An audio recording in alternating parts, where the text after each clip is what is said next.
नमस्कार, उत्तराखंड की खबरों में आपका स्वागत है और मैं आपके साथ प्रिया। विस्ट बुलेटिन की शुरुआत करते हैं।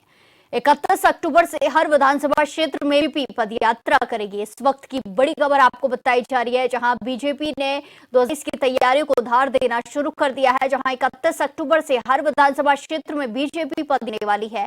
कार्यक्रम में विधायक, सांसद और पदाधिकारी शामिल होंगे। देश में बूथ स्तर तक कार्यकर्ताओं को सक्रिय करने का यह अभियान है, जहां 2027 की तैयारियों को गति देना पार्टी का लक्ष्य है। नई टीम लेवल पर करेंगे संगठन को मजबूत। बड़ी खबर आपको बताई जा रही है, जहां बीजेपी ने तैयारियों को धार देना शुरू कर दिया है। 2027 में चुनाव है, जिसको लेकर सारी पार्टियां अपनी अपनी तैयारियों में जुटी है और बीजेपी ने भी 31 अक्टूबर से पदयात्रा शुरू करने का फैसला किया है, जहां विधायक, सांसद और प्रतिनिधि लोगों के बीच में जाएंगे। नई टीमें ग्राउंड लेवल पर संगठन को मजबूत करने का काम करेंगी। 31 अक्टूबर से हर विधानसभा क्षेत्र में बीजेपी की पदयात्रा होगी, जहां कार्यक्रम में विधायक, सांसद और पदाधिकारी शामिल होंगे। प्रदेश भर में बूथ स्तर तक कार्यकर्ताओं को सक्रिय करने का यह अभियान है, जहां मिशन 2027 की तैयारियों को गति देने के लिए यह बड़ा फैसला लिया गया है। नई टीमें ग्राउंड लेवल पर जाकर संगठन को मजबूत करेंगी। 31 अक्टूबर से हर विधानसभा क्षेत्र में ये पदयात्रा निकाली जाएगी। कार्यक्रम में विधायक, सांसद, प्रतिनिधि शामिल होंगे और प्रदेश में बूथ स्तर तक कार्यकर्ताओं को सक्रिय करने का ये अभियान चलाया जा रहा है। बड़ी खबर आपको बताई जा रही है, जहां बीजेपी की 31 अक्टूबर से पदयात्रा निकलने वाली है, जहां विधायक, सांसद और जनप्रतिनिधि भाग लेने वाले हैं।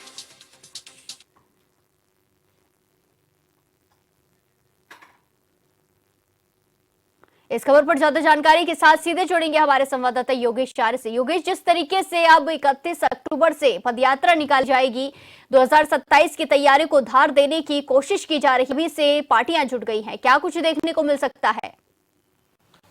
हाँ, देखिए प्रिया, बिल्कुल जिस तरह से भारतीय जनता पार्टी विधानसभा क्षेत्र में अब पदयात्रा करेगी और पदयात्रा की शुरुआत जो है वो 31 अक्टूबर से करने जा रही है और इसमें जो है तमाम विधायकों की जिम्मेदारी लगाई गई है, पदाधिकारियों की जिम्मेदारी लगाई गई है, सांसद की जिम्मेदारी लगाई गई है और ये कहा गया है कि अपने अपने क्षेत्रों में जो पदयात्रा होगी उस पदयात्रा में शामिल होकर जनता से जुड़ने का काम करिए, क्योंकि निश्चित तौर पर अगर देखा जाए इस पदयात्रा को बूथ स्तर तक ले जाने का जो कार्यक्रम भारतीय जनता पार्टी ने बनाया है और निश्चित तौर पर भारतीय जनता पार्टी चाहती है कि बूथ लेवल तक पार्टी के जो कार्यकर्ता है उनमें जोश भरा जाए, उनको मजबूती प्रदान की जाए और पार्टी की जो नीति है उनसे अवगत कराया जाए कि किस तरह से हमें आने वाले वक्त में जो 2027 का मिशन है उस चुनाव को मिशन के तौर पर किस तरह से हमें लेकर चलना है, किस तरह से वह जीतना है, किस तरह की रणनीति हमें पार्टी लेवल पर तैयार की जा रही है। तो निश्चित तौर पर उसी के चलते जो है ये कार्यक्रम की रूपरेखा जो है वो तैयार की गई है। 31 अक्टूबर से तमाम विधानसभाओं में पदयात्रा का प्रारंभ किया जाएगा और उसमें सीधे तौर पर देखा जाए तो नई जो टीम गठित की गई है उसका सीधे तौर पर देखा जाए तो इसमें पूरी जिम्मेदारी उनके कंधों पर है कि वह इस पूरी रूपरेखा को तैयार करेंगे और वहां पर पदयात्रा में शामिल होंगे। इसके अगर दूसरे पहलू की देखा जाए तो इसमें जहां एक और कार्यकर्ताओं में जोश भरने की बात सामने आ रही है, तो वहीं वे लोग वहां जो विधानसभा स्तर के लोग हैं उनसे भी मुलाकात करेंगे। मुलाकात करने के साथ साथ उन्हें जो केंद्र और राज्य सरकार की योजनाएं हैं, किस तरह के काम जो है सरकार ने किए हैं उनको भी अवगत कराने का काम करेंगे और इसके साथ साथ फीडबैक लेने का भी काम उनके द्वारा किया जाएगा कि आखिरकार इस तरह से आने वाले वक्त में कुछ सुझाव उनसे लिए जा सकते हैं कि किस तरह से सरकार काम करे। तो निश्चित तौर पर ये भारतीय जनता पार्टी की एक रणनीति है जो आने वाले वक्त में 2027 को देख कर बनाई जा रही है और उसके चलते जो पदयात्रा है वो की जाएगी। जी बिल्कुल योगेश, जिस तरीके से 31 अक्टूबर से पदयात्रा शुरू होगी, इसमें विधायक, जनप्रतिनिधि और सांसद भाग लेंगे और कार्यकर्ताओं को जोश भरने के लिए यात्रा निकाली जा रही है। ऐसे में इसमें बड़े नेताओं की भी कुछ भूमिका हो सकती है। प्रधानमंत्री, प्रदेश अध्यक्ष और जो बाकी संगठन के नेता हैं उनकी कोई भूमिका देखने को मिलेगी? देखिए, संगठन लेवल कार्यक्रम है और ऐसे में संगठन प्रदेश का कार्यक्रम है, तो प्रदेश लेवल पर अगर देखा जाए तो प्रदेश अध्यक्ष, प्रदेश महामंत्री, प्रदेश मंत्री, संगठन मंत्री, ये तमाम जो है अपने जो कार्यक्रम है जो पार्टी लेवल पर लगेंगे उस हिसाब से उस विधानसभा क्षेत्र में जो है जाकर के इस पदयात्रा में शामिल होंगे निश्चित तौर पर, क्योंकि जो है पदयात्रा जो है बेहद महत्वपूर्ण है और ये पदयात्रा पूरे जो 13 जनपदों की हर विधानसभा में जो है होगी और हर विधानसभा क्षेत्र में जाकर के जो है जनता से जुड़ना, कार्यकर्ताओं से जुड़ना, कार्यकर्ताओं में जोश बढ़ना, जनता तक योजनाओं का व्याख्यान करना कि किस तरह से जो है सरकार काम कर रही है, सरकार ने कितने बड़े बड़े फैसले लिए हैं, वो तमाम जनता तक पहुंचाना इस पद यात्रा में शामिल रहेगा। और निश्चित तौर पर प्रदेश अध्यक्ष से लेकर के तमाम जो पदाधिकारी जो नई बॉडी के गठन हुए हैं वह इसमें शामिल होंगे और अपनी भूमिका निभाते हुए नजर आएंगे। तो देखा जाए तो ये कार्यक्रम जैसे शुरुआत होगा उसके अनुसार पार्टी जिस तरह कार्यक्रम लगाएगी उस अनुसार जो है बड़े नेता भी। बिल्कुल, धन्यवाद योगेश हमारे साथ तमाम जानकारी साझा करने के लिए। इसी के साथ खबरों में आगे बढ़ते हैं। इस वक्त की बड़ी खबर यूके SSSC पेपर लीक प्रकरण से जुड़ी है, जहां यूके SSSC पेपर लीक मामले में अब सीबीआई की एंट्री हो गई है। सीबीआई ने एसआईटी से सारे दस्तावेज अपने कब्जे में ले लिए हैं। बड़ी खबर आपको बताई जा रही है, जहां यूके SSSC पेपर लीक मामले में सीबीआई ने एंट्री की है। सीबीआई ने एसआईटी से दस्तावेज अपने कब्जे में लिए हैं। असिस्टेंट प्रोफेसर सुमन खालिद साबिया हिना पर केस दर्ज हुआ। 31 सितंबर को ये पेपर आउट हुआ था, जिसके बाद पूरा मामला खुला और साबिया हिना, असिस्टेंट प्रोफेसर सुमन और खालिद के ऊपर केस दर्ज हुआ। खालिद को गिरफ्तार किया गया। सीएम हामी ने सीबीआई से जांच की सिफारिश की थी और अब इसमें अपडेट देखने को मिला है। अब सीबीआई ने इस पूरे मामले को टेक ओवर कर लिया है। सीबीआई जांच करेगी। एसआईटी से सारे दस्तावेज ले लिए गए हैं। जांच में जल्द गैंग का मास्टरमाइंड सामने आएगा। कई सारे खुलासे होने अब बाकी है, जहां सीबीआई जांच करेगी। लगातार सीबीआई जांच की मांग चल रही थी और अब आखिरकार सीबीआई ने इस पूरे मामले को अपने अंडर में ले लिया है। एसआईटी से सारे दस्तावेज कब्जे में लिए हैं। यूके SSSC पेपर लीक मामले में नया अपडेट देखने को मिला है, जहां सीबीआई ने एसआईटी से सारे दस्तावेज अपने कब्जे में लिए हैं। आपको बता दें कि यूके SSSC पेपर चल रहा था, इसी बीच पेपर लीक हुआ था। 31 सितंबर को पेपर के बीचों बीच पेपर लीक हुआ, जिसके बाद ये पूरा मामला सामने आया, जिसके बाद लगातार कार्रवाई देखने को मिली, लगातार एक्शन देखने को मिले। एसआईटी का गठन किया गया और सीबीआई जांच की लगातार छात्र मांग कर रहे थे, धरने पर बैठे थे और आखिरकार सीबीआई जांच की जो घोषणा की गई और अब आज जाकर सीबीआई ने इस पूरे मामले को टेक ओवर कर लिया है। सीबीआई ने एसआईटी से सारे दस्तावेज अपने कब्जे में ले लिए हैं। सीएम धामी ने सीबीआई से जांच की सिफारिश की थी और अब जाकर सीबीआई ने भी इस पूरे मामले को अपने अंडर में ले लिया है। यूके SSSC पेपर लीक मामले में अब कई सारे खुलासे होने की संभावनाएं जताई जा रही हैं। सीबीआई की एंट्री होने से छात्रों में काफी ज्यादा खुशी देखने को मिल रही है। लगातार छात्र सीबीआई जांच की मांग कर रहे थे। उन्हें आश्वासन दिया गया था कि सीबीआई की जांच होगी और आखिरकार सीबीआई ने इस पूरे मामले को टेक ओवर कर लिया है। इसी के साथ खबरों में आगे बढ़ते हैं। मुंशियारी दौरे पर पहुंचे प्रदेश के मुख्यमंत्री पुष्कर सिंह धामी बुधवार सुबह मॉर्निंग वॉक पर निकले, जहां उन्होंने स्थानीय लोगों के साथ चाय की चुस्कियों का आनंद लिया। साथ ही सरकार की ओर से क्रियान्वित की जा रही तमाम विकासात्मक और जन कल्याणकारी योजनाओं पर फीडबैक लिया। उन्होंने कहा कि सीमांत क्षेत्रों का विकास और सुरक्षा दोनों ही सरकार की सर्वोच्च प्राथमिकता है। सीएम ने कहा कि मुंशियारी एक सुंदर, संभावनाओं से भरपूर पर्यटन स्थल है। यहाँ की मनमोहक वादियों, शुद्ध पर्वतीय हवा और शांत वातावरण में एक अलग ही ऊर्जा का अनुभव होता है।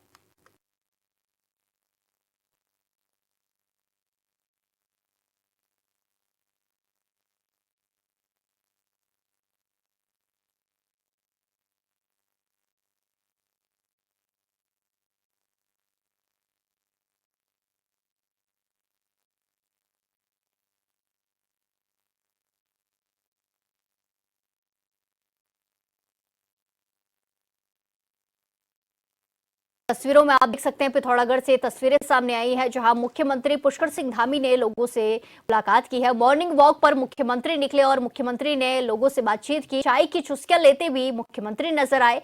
मुख्यमंत्री पिथौरागढ़ के दौरे पर हैं, जहां उन्होंने मॉर्निंग वॉक की है और मॉर्निंग वॉक के दौरान लोगों से बातचीत की, सीधा साधा किया।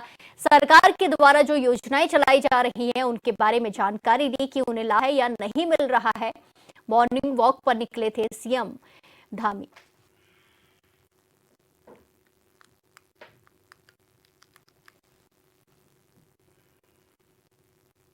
इसी के साथ खबरों में आगे बढ़ते हैं। नरेंद्रनगर में होने जा रहे 49वें श्री कुंजापुरी पर्यटन और विकास मेले में हर साल कई खेलों का आयोजन किया जाता है। मंगलवार को प्रदेश के कृषि और सैनिक कल्याण मंत्री गणेश जोशी ने बतौर मुख्य अतिथि पहुंचकर रिबन काटकर खेलों का उद्घाटन किया। इस मौके पर क्षेत्र विधायक प्रदेश के वन और की शिक्षा मंत्री सुबोध उनियाल भी मौजूद रहे।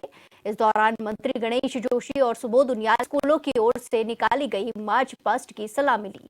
वहीं मंत्री गणेश जोशी ने ओर से लगाए गए विकास प्रदर्शनी और स्टॉलों का निरीक्षण किया। कार्यक्रम को संबोधित करते हुए मंत्री ने कहा कि खेल जीवन के अभिन्न अंग हैं। शारीरिक स्वच्छता के लिए खेलों से प्रतिस्पर्धा, अनुशासन, एकाग्रता, आत्मविश्वास की संभावनाएं होती है। समग्र व्यक्तिगत का विकास होता है और आत्मविश्वास है। मेले के मुख्य संरक्षक और वन मंत्री सुबोध उनियाल ने कुंजापुरी पर्यटन विकास को क्षेत्र के विकास में अहम बताते हुए कहा कि इस मेले के जरिए बड़ी विकास योजनाओं को धरातल पर उतारने का काम किया गया है। वहीं ये मेला गढ़वाल की सांस्कृतिक, आध्यात्मिक और पौराणिक परंपराओं की जीवंत रखने में बेहद अहम है।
और जो बच्चे इस कार्यक्रम में भाग लेते हैं, बच्चों के अंदर एक आत्मविश्वास भी पैदा होता है और इसलिए ये आयोजन लगातार होने चाहिए।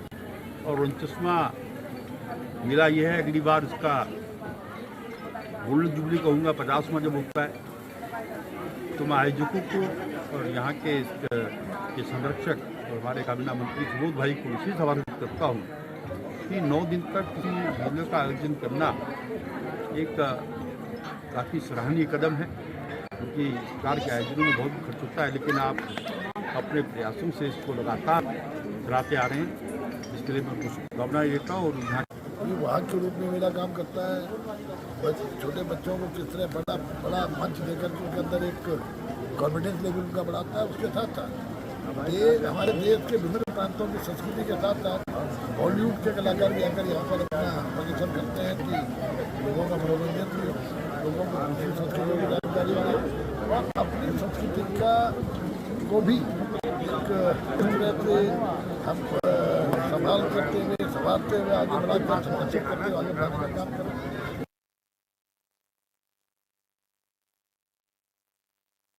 इसी के साथ खबरों में आगे बढ़ते हैं। नैनीताल में वीआईपी मूवमेंट के मद्देनजर सचिव, मुख्यमंत्री और कुमाऊं कमिश्नर दीपक रावत ने नगर पालिका ईओ के साथ नगर का भ्रमण किया।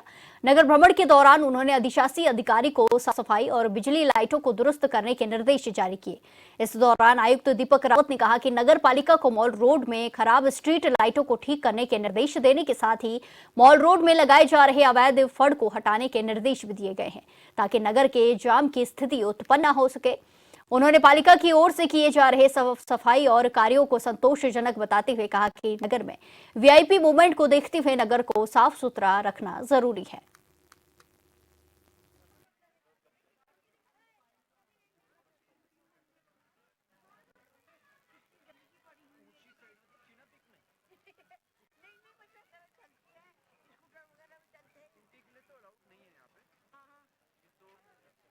तो मैंने 2-3 चीज़ें देखी थी। एक तो रोशनी, विशेषकर जो स्ट्रीट लाइट्स हमारी हैं मॉल रोड में, ये कुछ जगह पे ये ख़राब थी, तो ये ईओ साहब को बता दिया था। इनकी भी उसमें कुछ व्यवहारिक दिक्कतें थी, लेकिन उनकी रिपेयर्स आज यहाँ पे हो रही है। और कुछ ऐसी दुकानें भी थी जो कि एंक्रोचमेंट थी, उनको परमिशन नहीं थी मॉल रोड पे, उनकी पहले से अंदर दुकान है, लेकिन उसके बाद भी 2-3 खाने पीने के स्टॉल्स लग रहे हैं, जिससे कि शहर में एक तो जाम की स्थिति भी बनती है, भीड़ भाड़ होती है, और थोड़ा सा जो खूबसूरती है वो भी कम होती है। तो उस पर भी आज मैंने देखा कि अच्छा एक्शन हुआ है और साफ़ सफाई की कंडीशन भी ठीक है। अब आने वाले दिनों में यहाँ पे वीआईपी मूवमेंट भी है, तो उसको देखते हुए भी साफ़ सफाई और रोशनी की व्यवस्था। लोहाघाट के जीआईसी खेल मैदान पर स्वामी विवेकानंद विद्यालय स्तरीय अंडर 14 फुटबॉल प्रतियोगिता का शुभारंभ हुआ। वहीं मुख्य अतिथि अवैध आश्रम मायावती के प्रबंधक स्वामी सुहद्रानंद जी ने फीता काट कर टूर्नामेंट की शुरुआत की।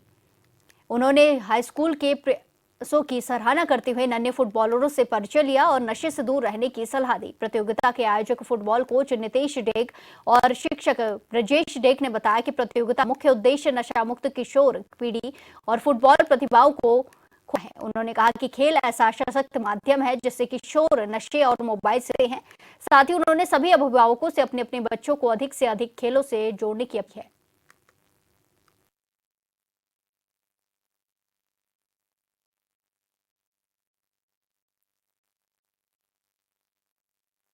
हमारे लोहाघाट क्षेत्र के सारे स्कूल हैं, 8 स्कूल आए हैं इसमें। बाकी स्कूलों को हम एंट्री का दे नहीं इस बार, क्योंकि उन्होंने पहले बताया नहीं। तो 8 टीमों के आज 4 मैच हैं नॉकआउट। उसके बाद कल सेमीफाइनल होंगे और परसों फाइनल खेला जाएगा। हमारा उद्देश्य यही है कि बच्चे फिट रहें और नशे न जाएं। और देखा जाए तो आज का खाना भी खा रहे हैं तो उसमें भी हमारे केमिकल और बहुत चीज़ें हैं। तो ग्राउंड में रहेगा तो शायद फिट रहेगा वो। तो इसलिए जागरूक यही है, फिट रहे इधर आकर। जैसे कि आप देख पा रहे हैं कि हमारी इस टूर्नामेंट में 8 टीमें प्रतिभाग कर रही हैं और नीतीश ढेक हमारे छोटे भाई के द्वारा टूर्नामेंट बहुत ही सुंदरता से बखूबी आयोजित किया जा रहा है। इस प्रतियोगिता का उद्देश्य ये है कि हम अपनी जो छोटी पीढ़ी है, हमारा जो टैलेंट है आसपास का, उसको हम ग्राउंड में लाएं। और दूसरी चीज़ है कि सबसे बड़ी अभी दुविधा समाज की ये है कि बच्चे मोबाइल हो रहे हैं और नशे की ओर ज़्यादा जा रहे हैं। तो इस टूर्नामेंट कराने का उद्देश्य ये भी है कि मोबाइल से हटकर फील्ड में आए और नशे की प्रवृत्ति की ओर जाने से बचें और अपनी जो ऊर्जा है वो ग्राउंड में खर्च करें, ताकि उनका शरीर भी बने, स्वास्थ्य भी बने और फिजिकली डेवलपमेंट हो। और फिजिकली डेवलप होंगे तो मेंटली भी डेवलप होंगे। तो इस टूर्नामेंट को कराने का उद्देश्य यही। इसी के साथ खबरों में आगे बढ़ते हैं। वन विभाग ने मैरवाना गांव में अवैध लकड़ी तस्करी के खिलाफ बड़ी कार्रवाई की है। सोशल मीडिया पर वायरल हुए एक वीडियो ने अवैध पातन का पूरा खेल खोल दिया। वन विभाग की टीम ने छापेमारी कर 95 नग देवदार की लकड़ी बरामद की, जबकि 4 आरोपियों के खिलाफ मुकदमा दर्ज किया गया। चक्राता वन प्रभाग के मैरवाना गांव में देवदार और अन्य प्रजाति की लकड़ियों के अवैध पातन की सूचना और वीडियो सामने आने के बाद वन विभाग की टीम हरकत में आ गई। उप प्रभागीय वनाधिकारी राजीव नैन नौटियाल के नेतृत्व में मंगलवार को टीम ने गांव में दबिश दी।